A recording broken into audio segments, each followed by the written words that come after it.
नमस्ते मित्रों, स्वागत है आपका। मैं हूं प्रशांत चिटनेस, एक एक्स बैंकर, एक सर्टिफाइड फाइनेंशियल प्लानर और एक पर्सनल फाइनेंस प्रोफेशनल। मैं हूं फाउंडर फिन फ्रीडम का और निकल पड़ा हूं एक मिशन पर, जिसमें मैं 1 लाख मित्रों को फाइनेंशियल और डिजिटल इंफॉर्मेशन शेयर करूंगा और उन्हें फाइनेंशियल फ्रीडम अचीव करने के लिए प्रेरित करूंगा।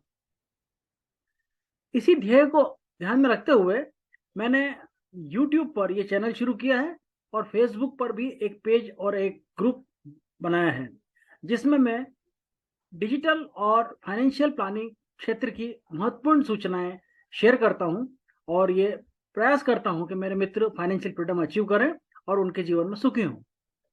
धन्यवाद, थैंक यू वेरी मच। तो आइए साथियों, चर्चा शुरू करते हैं। आज के लिए आज का विषय है unified payment interface. Unified payment interface जो है 2016 अप्रैल में रिजर्व बैंक, एनसीपीआई और आईबीए द्वारा शुरू किया गया था। एनपीसीआई जो है यह है national payment corporation of India, जो कि रिजर्व बैंक द्वारा स्थापित और बैंक्स द्वारा फंडेड एक नॉन प्रॉफिट ऑर्गेनाइजेशन है। वो रिजर्व बैंक और आईबीए इन तीनों के जॉइंट एफर्ट से ये शुरू किया था। इसके बाद 2018 में अगस्त में इसका सेकंड वर्जन आया, जो कि और ज़्यादा विद सिक्योरिटी फीचर्स था और उसमें जो है इसकी जो ऑथेंटिकेशन प्रोसेस भी और ज़्यादा आसान कर दी गई थी। तो यूपीआई है क्या? यूपीआई एक्चुअल में एक ऐसा सिस्टम है जिसके द्वारा आपका स्मार्टफोन जो है वो एक डेबिट कार्ड के रूप में कार्य करता है और जो है आपको credit card, debit card, ATM या आईएफएससी कोड वगैरह इस प्रकार की किसी भी की आवश्यकता नहीं पड़ती और आपका स्मार्टफोन जो है itself becomes a debit card. And with the payment help of smartphone you can withdraw, we can pay as well as receive the money. That's a unique feature of this system. So this is what the in crux. Now let us हम लोग आगे बढ़े इसके पहले जान लेते हैं कि ये national payment corporation of India क्या चीज़ है। तो national payment corporation of India, जैसे मैंने बताया कि ये एक नॉन प्रॉफिट ऑर्गेनाइजेशन है जो कि रिजर्व बैंक द्वारा एस्टेब्लिश्ड है और इसका फंडिंग जो है मेजर बैंक द्वारा किया गया है और ये जो है केवल ये आईटी रिलेटेड इनिशिएटिव्स को इंकरेज और प्रमोट करने के लिए एस्टेब्लिश किया गया था। तो ये जो है एक तरह का एक स्विच है जो कि पेमेंट एप्स और बैंक्स के बीच में एक कड़ी का काम करता है और ये इंश्योर करता है कि जो है बैंक्स को और जो फंड्स का फ्लो है वो प्रॉपर हो और सही समय पे और सही चैनल्स में ही हो सके। तो ये एक तरह का स्विच है बिटवीन पेमेंट एप्स और बैंक्स, इन दोनों के बीच में एप्स ये है। अगर हम आगे बढ़ें तो देखें कि ये इसमें कौन कौन सी पार्टीज हैं और कौन कौन से यूनिट्स हैं जिसके द्वारा ये यूपीआई का सिस्टम चलता है।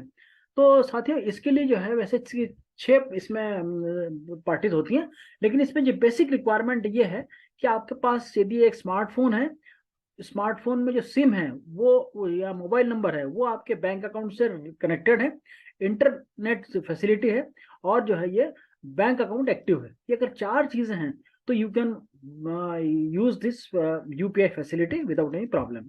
तो यूपीआई फैसिलिटी जो है ये एक बहुत ही सिक्योर्ड और इंस्टेंट पेमेंट करने वाली सिस्टम है जो कि जो है आपको अन्य किसी मतलब हैसल फ्री है और इसके अलावा इसमें कोई पेमेंट भी नहीं है। इसमें जो है ये टोटली फ्री ऑफ चार्ज है। इसमें ये खासियत क्या है कि ये आपके पास जो है कि अगर आप पेमेंट करना चाहते हैं, किसी को रिसीव करना चाहते हैं, वो है ही है। इसके अलावा आप इसको क्यूआर कोड से भी आप जो है पेमेंट कर सकते हैं। किसी के यहाँ जाकर क्यूआर कोड है तो वहाँ भी आप उसको स्कैन करके कर सकते हैं। या इसके अलावा ऐप्स में बहुत सारी ऐसी फीचर्स हैं जिससे आप जो रेगुलर हमेशा होने वाले रिकरिंग पेमेंट्स हैं उसको भी आप कर सकते हैं, जैसे कि इंश्योरेंस का पेमेंट है या म्यूनिसिपल कॉर्पोरेशन के टैक्सेस हैं या इलेक्ट्रिसिटी बिल है, वाटर चार्जेस हैं, ये सब भी जो है उसके द्वारा ऐप में जो है एक थ्रू किया जा सकते हैं। तो ये एक बहुत बड़ी इंपॉर्टेंट फीचर है इसका। तो ये हो गया।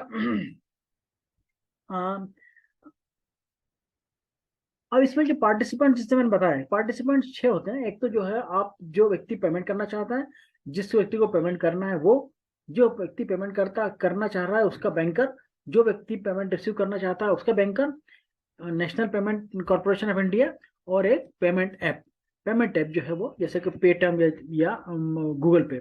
तो जो एनसीपीआई, जो national payment corporation of India है, वो एक तरह का जो है, जैसे कि क्रेडिट कार्ड के ट्रांजेक्शंस में वीजा या मास्टर कार्ड्स वगैरह जो जिस प्रकार जो रोल प्ले करते हैं, उसी टाइप का रोल ये प्ले करते हैं। और ये एक तरह का ये पेमेंट फैसिलिटेटर है, जो है दोनों पार्टीज को जो है पेमेंट सही समय पे पहुंचे, इसका ये इनकी एक स्विच की तरह कार्य करते हैं। ये इसमें तो विशेषता ये है कि ये टोटली फ्री है। अब सवाल ये रहा कि ये इतना बड़ा सिस्टम बैंक, रिजर्व बैंक ने क्रिएट किया है और इतना बड़ा system free of cost bear कर रही है गवर्नमेंट, तो इसका क्या? तो इसके लिए इसमें एक रिस्ट्रिक्शन भी डाले गए हैं, जैसे कि पर डे जो है ट्रांजेक्शन 1 लाख से ऊपर नहीं होंगे। अब इस 1 लाख की जो कैप में कई ऐप्स में बहुत से फर्दर सब कैप भी डाल दिए हैं, जैसे कि एक ट्रांजेक्शन 20,000 से या 25,000 से ऊपर का नहीं होगा, या एक दिन में 10 ट्रांजेक्शन से ज्यादा नहीं होंगे, इस प्रकार के। तो कॉमन मैन को तो फर्क नहीं पड़ता, लेकिन बिजनेसमैन वगैरह इसका उपयोग ज्यादा नहीं कर सकते, और वह एक लिमिटेशन डाल दी है इसी के लिए, इसका कमर्शियल यूज अवॉइड हो सके।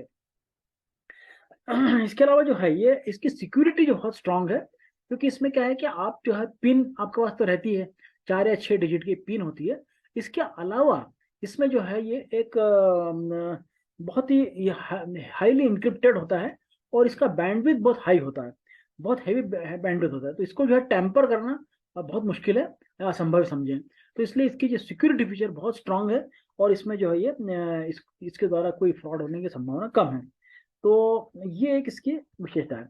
तो हम ये सब देखें तो इसका जो है बहुत ही रिवॉल्यूशनरी इम्पैक्ट आया है। ये जो है इस सिस्टम के कारण हमारे देश में जो है पेमेंट्स का बहुत ही, जो पेमेंट का इकोसिस्टम बहुत स्ट्रांग हो गया है, और हमारे जो डिजिटल ट्रांजेक्शन्स का क्वांटम है वो पूरे वर्ल्ड में बहुत 2020 में सबसे ज्यादा हो गया। उसका कारण यही था कि हमारे यहाँ एक तो इंटरनेट डाटा सस्ता है, दूसरा स्मार्टफोन का पेनिट्रेशन बहुत अच्छा है, तीसरा हमारे यहाँ जो बायोमेट्रिक आइडेंटिटी का जो सिस्टम है वो भी अच्छा एस्टेब्लिश हो चुका है। तो ये सब कारणों से जो है हमारे यहाँ ये बहुत सक्सेसफुल रहा है, और हमने इसमें वर्ल्ड लीडर बन चुके हैं आज के डेट में। यहाँ तक की स्थिति ये है कि हमारे जो परफॉर्मेंस से इम्प्रेस होके बहुत से कंट्रीज ने हमारे से मदद मांगी है, जैसे कि सिंगापुर, मलेशिया, म्यांमार, जहाँ पे जो है उनकी सेंट्रल बैंक्स ने जो है हमारे बैंक से रिक्वेस्ट करके, सेंट्रल बैंक से रिक्वेस्ट करके उनके यहाँ भी यूपीआई सिस्टम इस्टेब्लिश करने के लिए हमारे बैंक की, हमारे रिजर्व बैंक की एनसीपी जो नेशनल पेमेंट कॉर्पोरेशन की मदद मांगी, और उन्होंने इस्टेब्लिश भी किया है। इसके अलावा भी कम से कम 30 ऐसे अभी निगोशिएशन चल रहे हैं, जिसके अंदर की जो है ये एमओयू स्टेज पे है, और जो है ये आगे भी, और इसमें एक तरह का एक्सपोर्ट पोटेंशियल जनरेट हुआ है। इस एक्सपर्टाइज को सेल करके हम लोग जो है अर्न करेंगे फॉरेन एक्सचेंज। तो ये एक बहुत विशेषता है, और पूरे वर्ल्ड ओवर में हम लोग इसमें लीड कर रहे हैं। तो साथियों, मुझे आशा है कि जानकारी आपको पसंद आई होगी। तो आप प्लीज मेरे शेयर चैनल को लाइक कीजिए, सब्सक्राइब कीजिए, कमेंट कीजिए, और बेल आइकन को प्रेस कीजिए, ताकि अगले एपिसोड भी आपको समय पे मिलते रहे। Thank you. तो साथियों, आशा है आपको ये जानकारी पसंद आई होगी। इस विषय में आप और जानकारी चाहें तो मैंने इस पे एक ब्लॉग बनाया है, जो कि मेरे वेबसाइट prashantchitnis.com पर रखा है। आप चाहें तो prashantchitnis.com पर विजिट कर सकते हैं, और विस्तृत जानकारी प्राप्त कर सकते हैं। धन्यवाद।